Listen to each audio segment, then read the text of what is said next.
So here's the only Pinocchio movie you actually need to give a shit about from last year.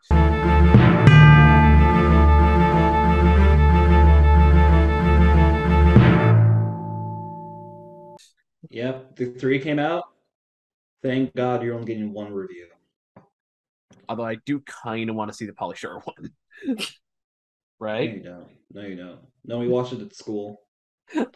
Anything that's cringing in a meme, our kids want to like immediately absorb into their consciousness. So I watch it at school. It's not even like funny bad. Like the That's, trailer makes it look funny bad. It's not. It's just boring as shit. that's too bad. Yeah. But anyway, Guillermo Del Toro's Pinocchio. So uh, Yes. we're at the stage where we're just trying to wrap things up from last year so we can finally move on to this year because I still haven't seen Megan. Um, so I think we narrowed it down to like this, Babylon, The Whale, and like a couple other bad movies so we can round out the bad worst of list. Are you wait, I'm sorry. Babylon and Whale and then some other bad movies? Did I hear that right? You heard that right? Because like last Damn. year was a shockingly good year, at least for us, for movies.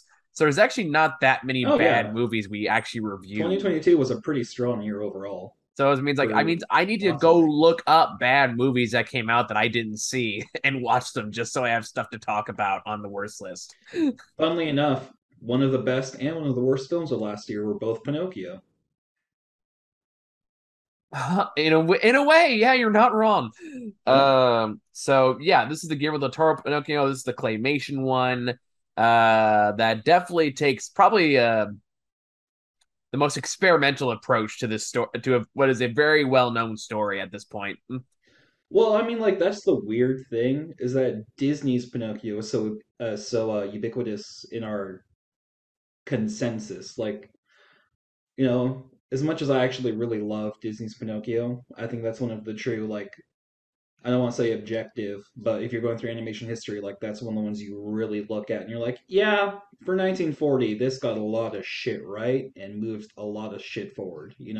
Yeah, for sure. So like, because we're dumb Americans, that's kind of Synonymous. overtaken Pinocchio as a whole Yeah, in our thoughts. so I can't say I'm all too familiar with the original fairy tale it's based off of. I had Uh to read it in a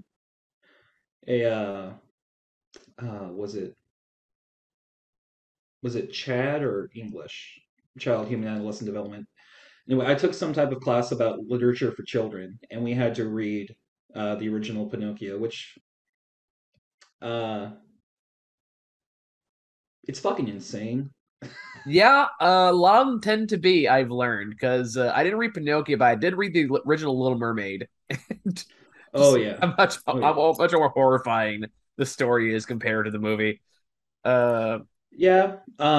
So do you know what happens to the cricket in the original Pinocchio story? I do not. Okay, so instead of going to school, Pinocchio goes and is a fucking jackass and gets jailed drunk. And the cricket's like, hey, if you weren't such a fucking idiot, you would have gone to school. And Pinocchio's like, fuck you, bitch, and kills the cricket, and then he's dead for the rest of the story. Is that word for word the dialogue? Because I kind of hope it is. I mean, it's in Italian, but yeah. Okay. So Italian. That actually tracks in my opinion. Yeah. So this movie Um, doesn't do that. So I guess the question yeah, is how so compared there to are the still a lot of liberties. I'd say even probably more liberties than Disney's Pinocchio with the actual source material. by the way, I'm house sitting right now. That's why there's a little pupper next to me, in case you're curious. But yeah, so like as someone who's read the original story, like does this veer closer to the original vision, or is it still kind of like its own thing? No, it's definitely very much its own thing. Okay, which makes sense because I was like, I'm pretty sure that jokes on fascism and Mussolini probably weren't in the original Pinocchio story. Uh, No, not in the 1800s. yeah, so I was kind of surprised to see that, but I was like, oh, okay, he's just doing Pan's Labyrinth again, which is not a Yeah, bad thing. no, not at all. That's not a negative. It's more just like, well, that's definitely one direction to take Pinocchio. We may have hinted at it earlier, but spoilers. I think this is one of the best films of the year. I think this is one of the best fable adaptations in a long, long, long time. I do agree with that. I don't think it's going to be in my top 10 this year. I did watch it twice. Like once kind of just when it came out, and once after you kind of gave your endorsement, it's like, okay, maybe there's something here I missed. So I rewatched it again. Mhm. And like I think some things that are definitely undoubtable is that the claymation animation is amazing. Oh, it's beautiful. Like beyond amazing. Like the level of detail and movement they get out of this stuff is incredible. Like there's Just no denying that. stylistically, and I think animation will be. Well, I hope it's something Del Toro like pursues again Yeah, I mean because he's been very even with vocal our about his support of technology, animation. Yeah, technology can only go so far into what you actually have in your head when it turn like in terms of CGI and live action stuff, mixing that together.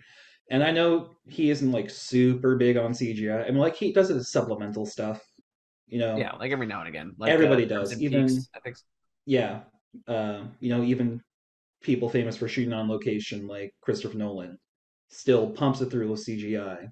It's Yeah, done really well, so you have to look for it, but it's still there. But just this medium for his imagination, like I really hope it's something he continues with. This was his best film since Pan's Labyrinth. I would also agree with that too. Not not counting Hellboy 2, which I love for very specific reasons. See, I always liked Hellboy one better than Hellboy two. Oh, they're both good. Yeah, mostly because I always I felt can like respect Hellboy that. No, I two. see it. I Yeah, respect it. I always felt like Hellboy two veered too much into like the Hobbit fantasy. It almost felt like a pitch for the Hobbit movie, and then it did a Hellboy movie. But that's just my personal opinion.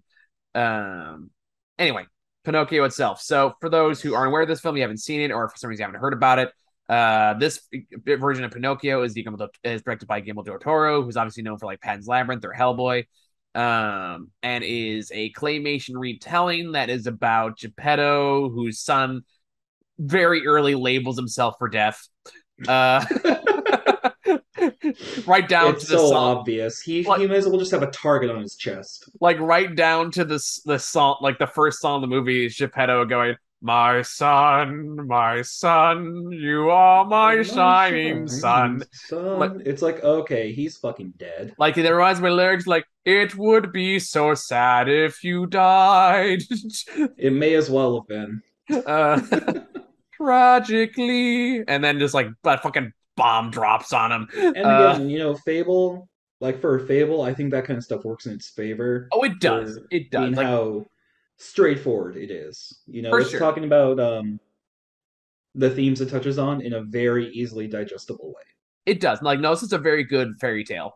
Yeah. And so while that happens, and then he's kind of grieving, and he goes through his whole grieving process, and he plants a acorn next to his grave, which goes into a big tree. And on a drunken bender, he just kind of goes, "Fuck this tree! You might tell my son. So I'm gonna not only I cut down this tree, I'm gonna desecrate and make a love copy of my boy." I love that he does this in a fucking drunken bender. It makes so much goddamn sense. It does. And It you can does. tell because Pinocchio looks like shit. I mean, he looks awesome, but he looks like shit. Like animation wise, looks like awesome, but like design Design wise, wise, animation wise, but like in terms of an actual puppet, that thing's like a death trap. oh yeah, like No it's wonder he was so terrified when it came to life. yeah, I would be too. And like they straight up play that sequence like a fucking horror movie too. Uh, and like so basically these bunch of like magical beings that turn out to be basically an angel just kind of shows up and like, well, let's see where this goes. Make it alive. Yeah, they kind of just like they played off benevolent, but honestly, it's kind of like fucking with them at the same time. Honestly, it's kind of like, well, It's it's like, like oh, okay, let's see if you're ready to have another kid right now. Like, oh, thanks for you the mouth to designed feed, for the responsibility. It's like when you get a puppy gifted for your birthday or Christmas or something. You're like, oh, I mean, do I want a puppy? Yes. Can I have one? No. probably shouldn't. Yeah.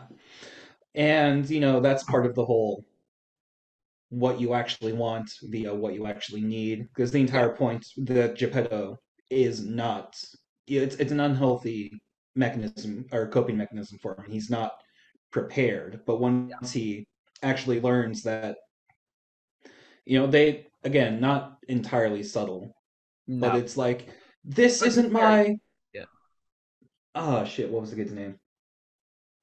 God, this is my Carlo. It's like, no, it's not Carlo. it's Pinocchio. And then he's like, oh, now I fucking get it. Yep. Now I get the lesson you're teaching me. I have to move on. Yep. Probably pretty much. And of course, while it's happening, they don't call him Jiminy. What's his name? It was a Sebastian J. Cricket, Sebastian something J. like that. Cricket, Sebastian something Cricket. played by Obi-Wan Kenobi. It's like is also living in the tree while Geppetto has his drunken bender and makes him into the puppet. So he's like, no, this is still my fucking home. Like I bought this place. This is my real estate. So I'm gonna keep it. And the angel's like, all right, sure, All you can right, be there, cool. but like, can you teach him not to be a dick? Well, I can try. All right, granted. Done. And yeah, it's always kind of weird. That's definitely the Disney Pinocchio in the public conscious influence. Because I mentioned before, like the cricket, just like, hey, Pinocchio, fuck you, and then Pinocchio kills him. And like he shows up again as a ghost, being like, hey, you shouldn't have fucking killed me. And Pinocchio's like, yeah, you're right. So it kind of has that little conscious element, but the entire idea of like the cricket being the conscience is like that's totally a Disney invention. Yeah, for sure. And And like I that think just that's actually a change for the overall story that is to the overall Pinocchio cinematic universe's benefit. I think it does benefit the character overall because it is an interesting character to have. And if nothing else, just to bounce off of when things kind of get a little weird. Um, and it works well here. Like I said, Obi-Wan Kenobi does a pretty good job voicing this kind of like wannabe like sophisticated person who's just kind of a moron. But at the same time, like I said, when Pinocchio actually comes alive and Geppetto discovers him, they just straight up make this a horror movie for the briefest minute. Like he doesn't talk normal at Chipper. He's like bending over like in 180-degree fashion and doing like fucking exorcist moves to just a petrified Geppetto. It's like, oh my god, what have I done? Kind And of. I really love the time shift to make it like a super.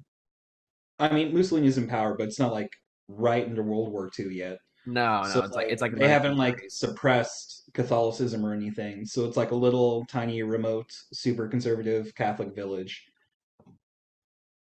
And they're out for blood for Geppetto. It's like, you have sinned against God, you old man. Yeah, and I did appreciate that they always made a point to make the Nazi salute look as stupid as possible. And that which is obviously intentional. Like there's a joke every time somebody does it. Like either and it's always about somebody just looking stupid and knocking something over when they do it. I know it's a small thing, and I know like it's easy just to score points by saying fascism bad. I mean, it's true. It's not deep commentary, but it's true. But Mussolini at the puppet show just, I like puppets. I do not like Like this puppet.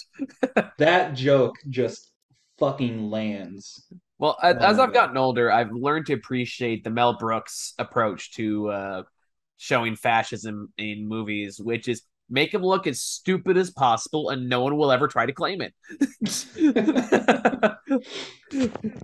So I appreciate that here, and like I said, Mussolini is portrayed as just kind of this dumb blockhead for like the brief amount of time he has on screen. And again, the whole Mussolini bit plays a larger part in the story than you think it would, quite frankly, for a Pinocchio film.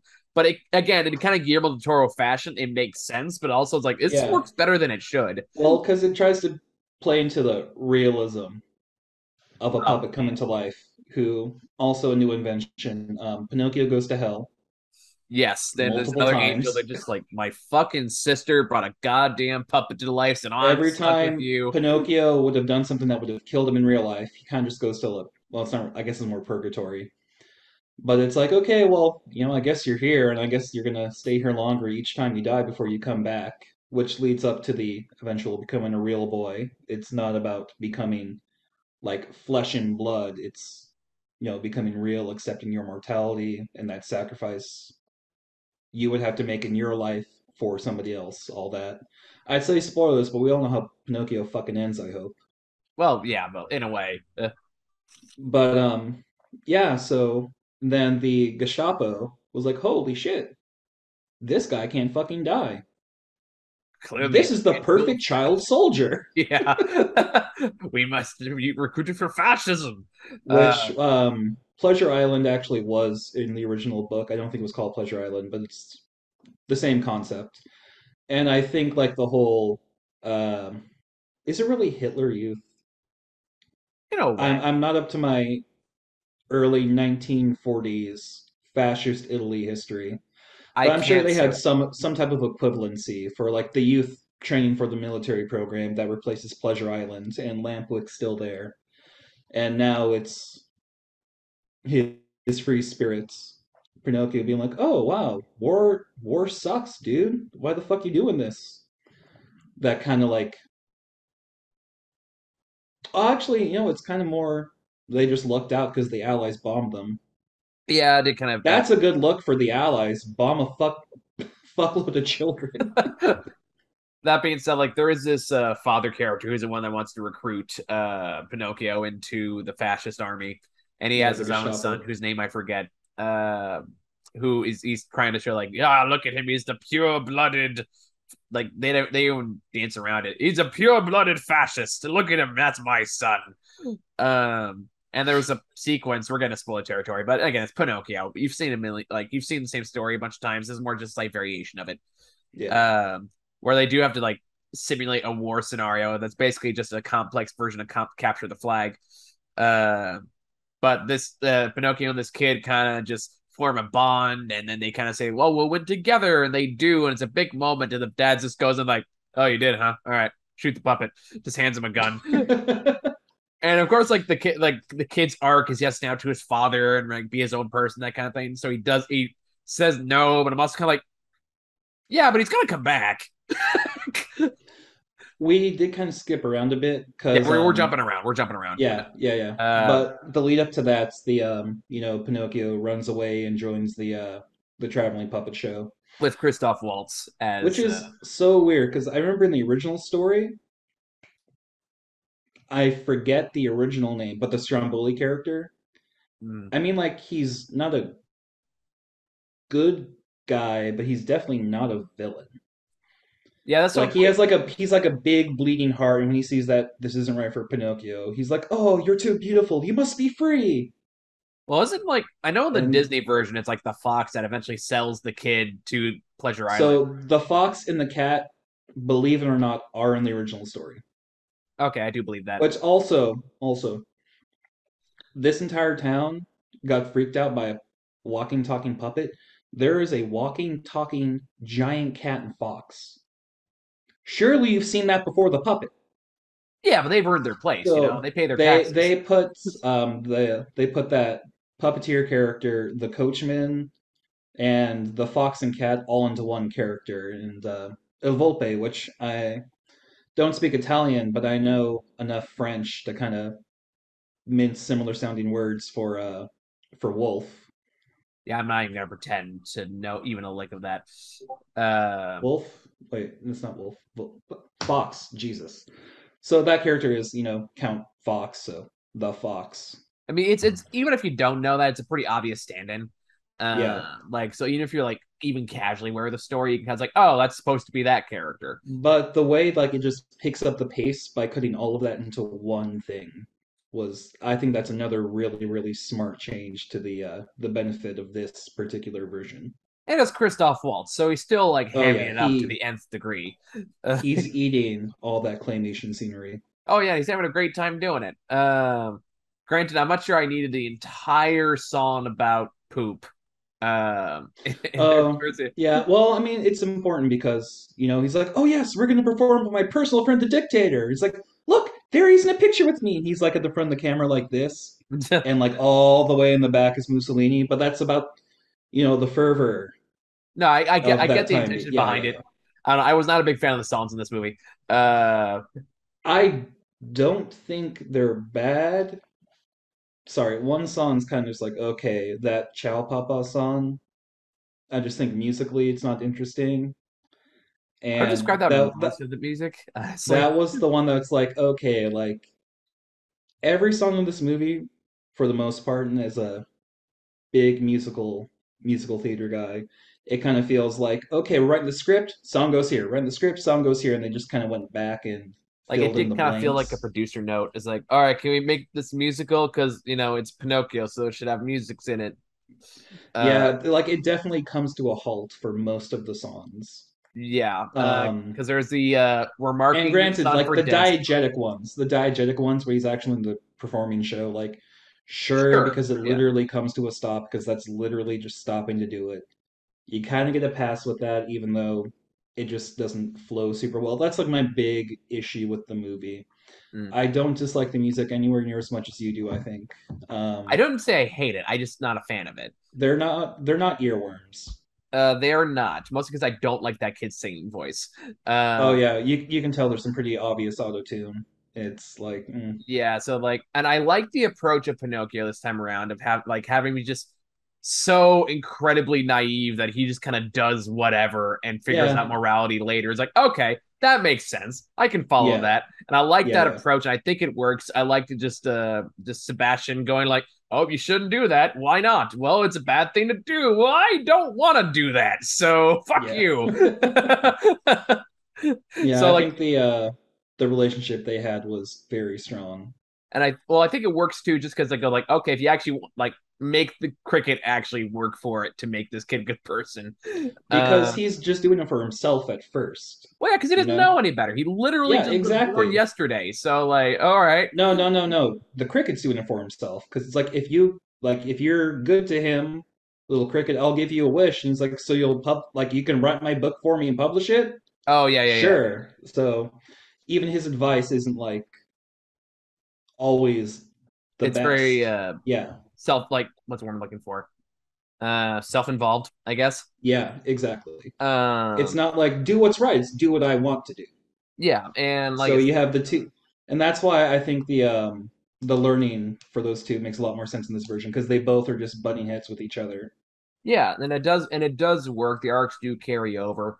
And of course you got to end with Monstro. Like that's gonna happen too. And I The really like dogfish, yeah, I liked the design of that. I thought that whole sequence was done pretty well.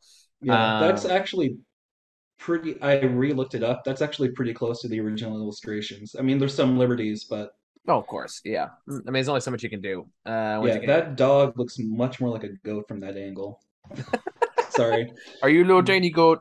but everybody I know who's watched this like got really confused. Like, why was Monster a big Cthulhu monster? And it's like, well, it's a big Cthulhu monster, I was gonna dude, and say it's his made of a name is whale. Monstro for fuck's sake. Uh, Actually, in the oh, original okay. 1886 novel, chapter 12, it's the dogfish, which is the cousin of the catfish. Go sell it on Twitter.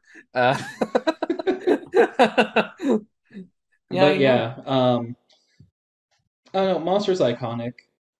So like You you know, gotta it's do one it, of those and changes that's not better or worse, it's just different. you have to do it. It's one of those kind of like Yeah, obligatory pieces of the Pinocchio story. yeah, So I'm curious what your thoughts because you say it's like one of your favorite films of the year. So like, what yes. elevates it to that ranking for you? Well, this is going to sound very trite and cliche, but in terms of it being a fairy tale, nothing has actually like felt like a fairy tale on screen in a long time. Hmm. Um, visually, visually amazing. Yeah, Some of the best. It reminds me a lot of. Did you see Annette from 2021 Annette? with Adam Driver? It's another stop motion puppet No, I don't think I saw that musical one. with music by the Mael brothers, the Sparks. I don't think I saw it. Don't. Um, Very, very fascinating. I suggest you watch it out. I get lots of. This might just be because I like that movie so much, but that gives me a lot of the same vibes.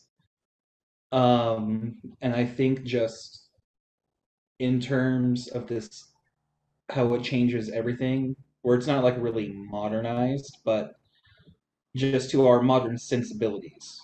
You Hmm. know, I think every single change it's made has been for the better from both the original and the Disney version. And like, I don't think this is gonna replace either the original or Disney version, but like No, probably not. this should definitely be up there. This is fucking. It also helps that I just watched Disney's Pinocchio from The good one. 2022 right before Yeah. I watched that one. The one that killed the queen. Yeah. God, I can't get over it. Like at the end, it's like let's go home, and like you see Pinocchio's Geppetto's hand. Pinocchio's hand is like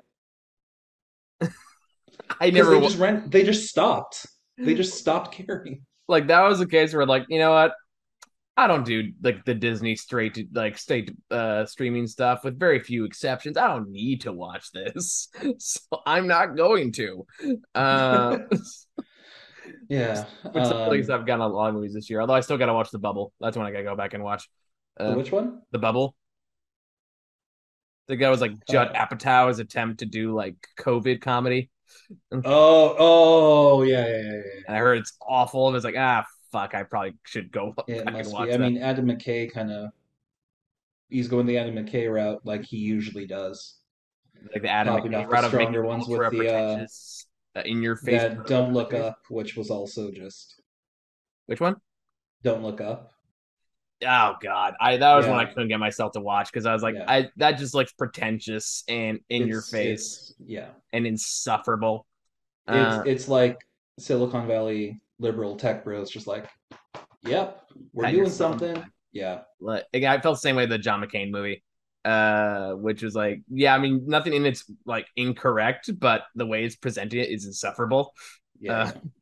um, so I do not. Someone's telling me in Discord. I will deal with that later. But yeah. Anyway, so yeah, that's one of a few shitty movies I got to sit down and watch, and just so I can talk about something on the worst of your list. Otherwise, I got to talk. I will not be joining you. I know you won't, because I can't talk about Easter Sunday the entire time. But anyway, so like I think for me, this Pinocchio, I think it is an excellent version of the story for sure. I don't think I connected it as strongly, mostly because like the elements that are important for me for movies that I take a lot away from are like character and plot and overall emotion and just like story. It's hard to get a fairy tale to do that just by the nature of the format. It's not impossible. Like it I depends. don't know. I can see. I don't know if I fully agree with that on principle. Also, excuse me.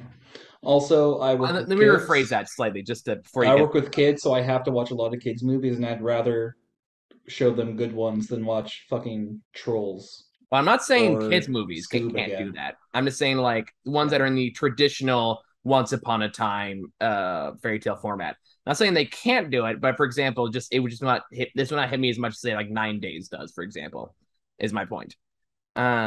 Okay. So I'm not saying there's any in like I'm trying to find a way to say this without shooting myself in the foot. Uh, I'm not You saying prefer there. something that has a bit more stakes and meteor, Yes, I something just like want that. something with a Yeah, bit yeah. meatier characters and Oh yeah. story behind that. Right, like right now, this is a very good version of a traditional fairy tale, and that is just a hard format for me to get connect with on a deeply personal level. Oh yeah. No, fairy tales, fables, they're all like the moral and the characters are all incidental just to reach it. No, Um, no, like I totally understand. yeah, I'm I like, think that's what makes them great learning tools for children. oh yeah, and I love that for kids. And I like one thing I watched on Apple TV recently was it The Boy, the Mole, the Fox, and the Horse? Which is a gorgeous little animated like 30-minute short. Have you seen it? The boy, the bull, the ox, and the horse. What? It's The Boy, the Mole, the Fox, and the Horse.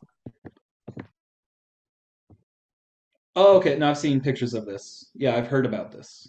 All I right. mean, it's mostly just a series of idioms, but it works. It like for especially since it's aimed at kids, it's a surprisingly like emotional journey that has some really strong positive messages in there. So like I have All definitely right. have this. I'll check I've it out. like and you and I both have experience working with kids for many years. So I think both you and I definitely have a very strong belief in media for children and what it can and Yes. what it should and shouldn't do.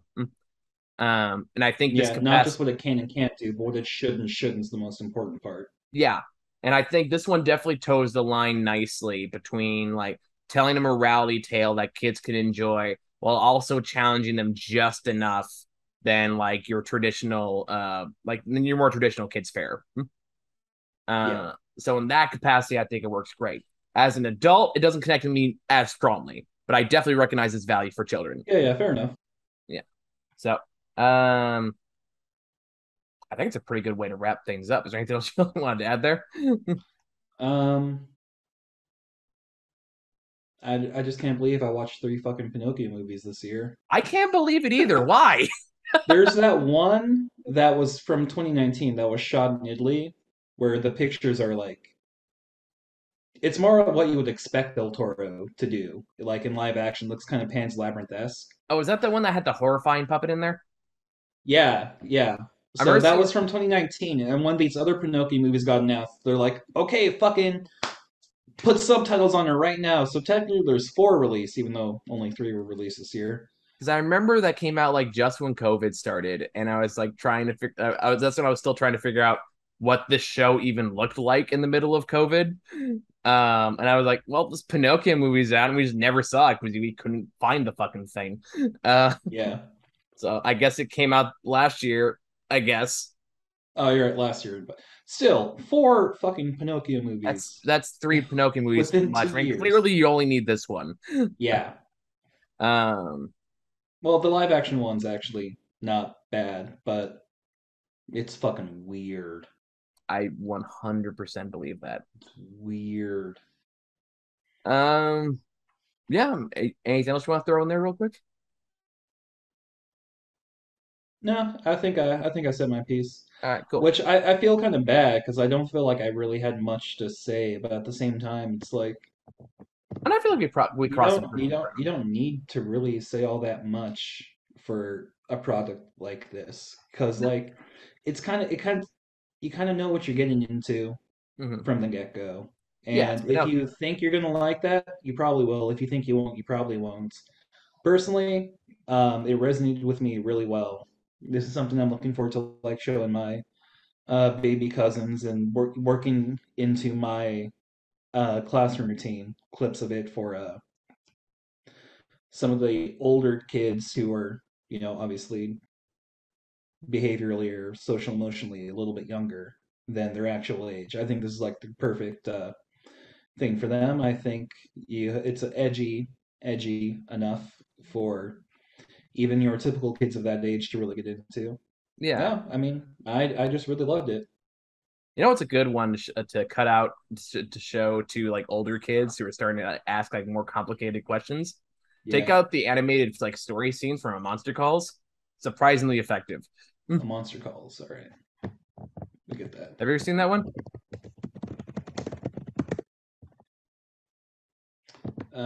No, it's a book. It is a book. It is also a movie that has Liam Neeson as a giant tree.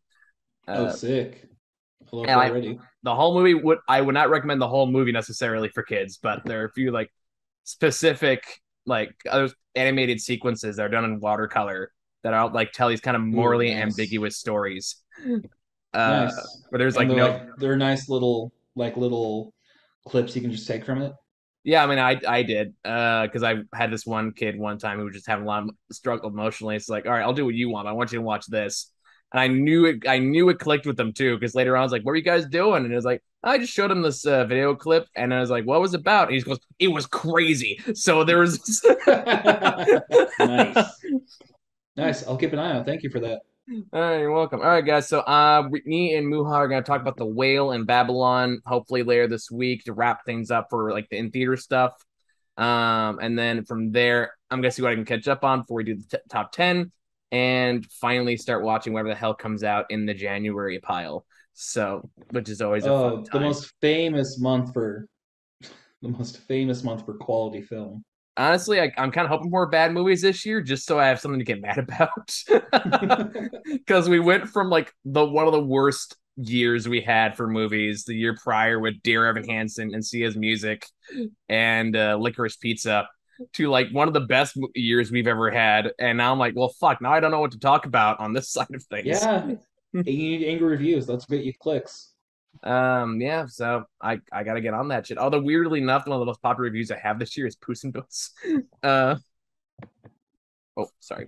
So actually, Yeah, I remember getting your text about that. You said that was surprisingly good. I walked away feeling surprisingly like why was it that good? It makes no sense that somebody put this much effort into making a good Puss in Boots movie. When did the last one come out? Like 2011? Yeah, so it's a 10-year-old sequel to a legacy franchise that is clearly meant to try to reintroduce Shrek, and somebody took it way more Way too seriously than seriously. like even the animation style, like it switches between like more like hyper realistic to like into the there's a button in my face into the Spider-Verse style like lower frame rate action sequences.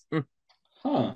And it's like really stylish and really interesting. And they have a kids villain in there that's kind of like for kids levels at least kind of terrifying.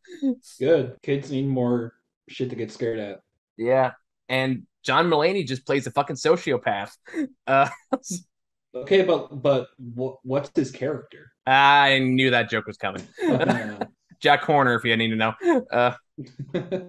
Where are those one? And it's that fine for speaking of Jiminy Cricket, like he like just collects magical shit, so he accidentally brings Jiminy Cricket along, who just comments on all the horrible things he's doing. So they're like, All right, that's "You pretty wouldn't shoot a funny. puppy, would you?" I was like, "Yeah, in the face." That's pretty good. So it's I actually highly recommend Puss in Boots. It's actually a lot of All fun. right. I But know anyway, it's but when the because I know it's off on like Amazon Prime already. I'll pitch that for the kids to watch on Fridays. yeah, like that'd be going for kids to watch. I think they'd like it. I just please don't make me watch fucking Minions Rise of Gru again. Just stop, please. Make it stop. I didn't drag you to go see that one. Oh, you because you still had kids. You did watch, Yeah, yeah. So you still ended up I've seen watching them it. at work more than once. That's probably gonna make my top five worst. That fucking cynical cash It's grab really shit. bad. It was It's all really awful movie. That was my one angry review of the year. I think I lost a couple subscribers on that one. Oh no, you enraged the Minions fans. Oh no, whatever will I do? Yeah. All right. Well, thank you all for watching, guys. See you later.